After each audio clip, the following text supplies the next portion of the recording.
श्रद्धा murder case में जांच जारी है और आफताब पर नए नए चौंकाने वाले खुलासे सामने आ रहे हैं। इस मामले में कहां तक आगे बढ़ी जांच, दिखाते हैं आपको इससे जुड़ी 10 बड़ी अपडेट्स।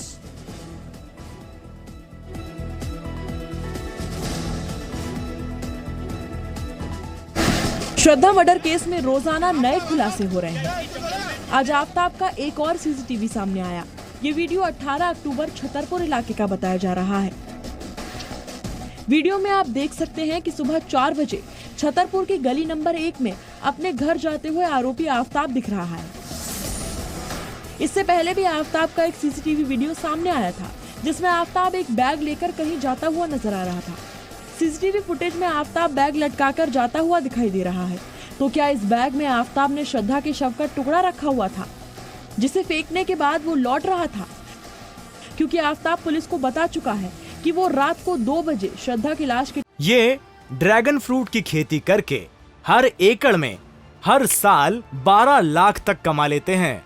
आपको भी करना है तो फ्रीडम ऐप को अभी डाउनलोड कीजिए। टुकड़े फेंकने के लिए निकलता था। हम आपको ये दोनों तस्वीरें इसलिए दिखा रहे हैं क्योंकि श्रद्धा की हत्या के 6 महीने बाद पुलिस ने इस केस का खुलासा किया। यानी गुनहगार ने लंबे वक्त तक सच को छुपाने की कोशिश की और कई सबूतों को वो मिटाने में भी लगा रहा।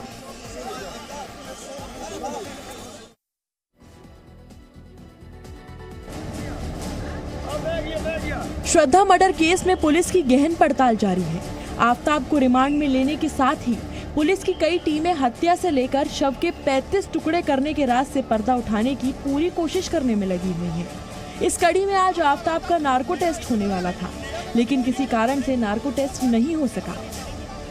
तो दीदी, आज नार्को टेस्ट होगा आफताब का या नहीं होगा, ये दर्शक जानना चाहते हैं। आज ये टेस्ट नहीं हो रहा है। आज जो नार्को टेस्ट हो रहा है किसी अन्य केस में किया जा रहा है। आफताब लगातार पुलिस को गुमराह कर रहा है और अपने बयान बदल रहा है। ऐसे में उसके खिलाफ सबूत जुटाने के लिए नार्को टेस्ट को काफी अहम माना जा रहा था। दिल्ली पुलिस आफताब से टेस्ट के दौरान 51 सवाल पूछ सकती है। इससे पहले रविवार को दिल्ली पुलिस साउथ दिल्ली के मैदानगढ़ी में एक तालाब को खाली कराने पहुंची। दरअसल आफताब ने पूछताछ में बताया कि उसने श्रद्धा का सिर इसी तालाब में फेंका था। उधर दिल्ली पुलिस लगातार मेहरौली के जंगलों में जांच कर रही है।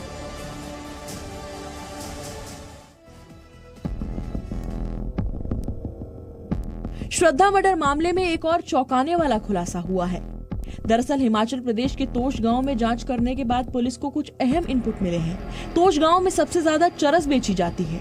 पुलिस इस बात की पड़ताल में लगी है कि कहीं आफताब एक बड़ा ड्रग सिंडिकेट तो नहीं खड़ा करना चाहता था। आफताब के फोन में भी कई ऐसे लोगों के नंबर मिले हैं जिनका ड्रग सिंडिकेट से सीधा संबंध है। मेहरौली इलाके में भी नाइजीरिया या दूसरे विदेशी मूल के लोग किराए पर ज्यादा रहते हैं, जिनका ड्रग्स के कारोबार से काफी पुराना नाता है।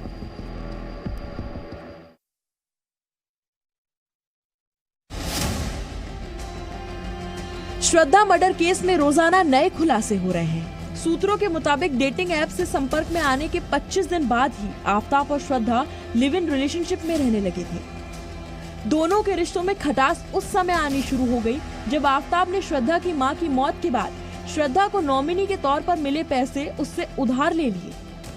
आफताब इन पैसों से चरस और गांजा पीने लगा। श्रद्धा जब भी अपने पैसे आफताब से वापस मांगती थी तो नशे में श्रद्धा के साथ मारपीट करना शुरू कर देता था।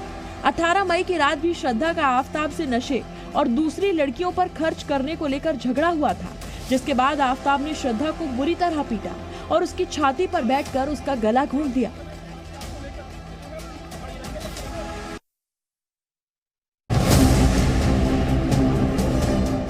श्रद्धा मर्डर केस की जांच प्रक्रिया तेज होने के साथ ही नए सबूत भी सामने आने लगे हैं। अब तक की जांच में पता चला है कि आरोपी आफताब ने श्रद्धा से पहले 4 और लड़कियों को डेट किया था।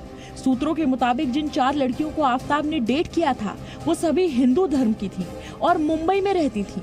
महाराष्ट्र पुलिस 2 लड़कियों का पता लगा चुकी है। साथ ही 2 और लड़कियों के बारे में भी पता लगाया जा रहा है। पुलिस को उम्मीद है कि इन लड़कियों से पूछताछ में ये पता लग सकता है कि क्या इससे पहले भी आफताब किसी और लड़की को मार चुका है या उनके साथ अभद्र व्यवहार किया है। खबर ये भी है कि मुंबई के जिस 5 स्टार होटल में आफताब ने बतौर शेफ इंटर्नशिप की थी, वहां भी पुलिस की टीम जा सकती है।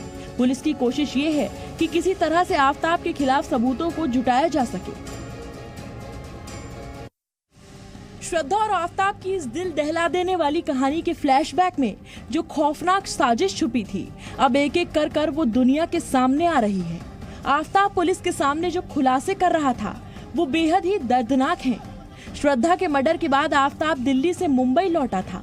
मुंबई में वसई के फ्लैट के सामान की शिफ्टिंग के लिए आफताब ने शिफ्टिंग करने वाली एक एजेंसी की भी मदद ली थी और सामान को दिल्ली शिफ्ट करवाया था और इसके लिए उसने 20,000 की रकम भी चुकाई थी। बिल के मुताबिक आफताब जून के महीने में वसई आया था। श्रद्धा और आफताब मई में मुंबई से दिल्ली आ गए थे और लिव इन में रह रहे थे। आफताब ने 18 मई को श्रद्धा का गला दबाकर हत्या कर दी थी।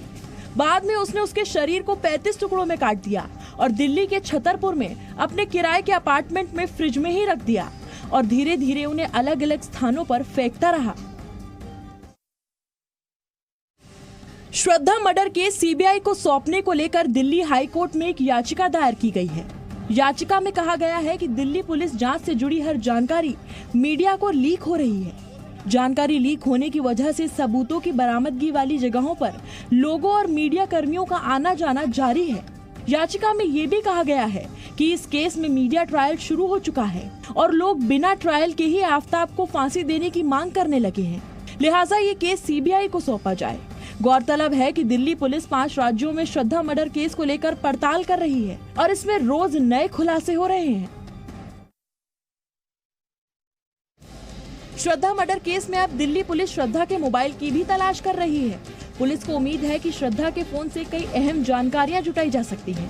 आफताब ने इससे पहले ये दावा किया था कि उसने श्रद्धा के फोन को महाराष्ट्र में फेंक दिया था, लेकिन पुलिस को श्रद्धा के फोन की आखिरी लोकेशन उनके मेहरौली स्थित घर से मिली। श्रद्धा का फोन आफताब ने 26 मई तक चालू रखा। अब Delhi police phone call trace करने की कोशिश में जुटी है। पुलिस ये भी पता लगाने में जुटी है कि श्रद्धा की हत्या के बाद आफताब कहां गया था। पुलिस 18 मई से करीब 1 महीने तक आफताब की लोकेशन का पता कर रही है।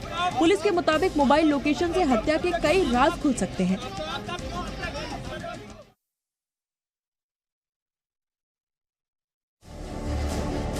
आफताब के दोस्त शशांक ने बड़ा खुलासा किया है। ये आफताब का इकलौता दोस्त है जो मीडिया के सामने आया है। शशांक ने कहा कि पहले दिन जब उसने टीवी पर आफताब को लेकर न्यूज देखी तो वो हैरान रह गया। शशांक का कहना है कि आफताब के परिवार वालों ने उसको कुछ दिन पहले बताया था कि फ्लैट किराए पर देना है, लेकिन क्यों देना है ये नहीं बताया। शशांक ने कहा कि हर मसले का एक सॉल्यूशन होता है। किसी से झगड़ा भी हो जाए तो बात करके समस्या हल की जा सकती है। आफताब के दोस्त ने कहा कि उसे कड़ी से कड़ी सजा मिलनी चाहिए। मैं तो यही डिमांड करूंगा कानून से कि उसको सख्त से कड़ी कार्रवाई हो उसके ऊपर और जल्द से जल्द उसका कुछ फैसला आए, या तो फांसी या तो उम्र कैद। वो अपने कानून के ऊपर है। अपने कानून वैसे तो अच्छा ही कर रही है जो भी कर रही है, लेकिन जल्द से जल्द इसका फैसला आ जाना चाहिए। आफताब ने जिस तरीके से श्रद्धा का बेरहमी से कत्ल किया, उसकी जांच की आंच आफताब के परिवार तक भी पहुंच चुकी है। सूत्रों के मुताबिक अब दिल्ली पुलिस आफताब के परिवार का बयान दर्ज कराने की तैयारी में है।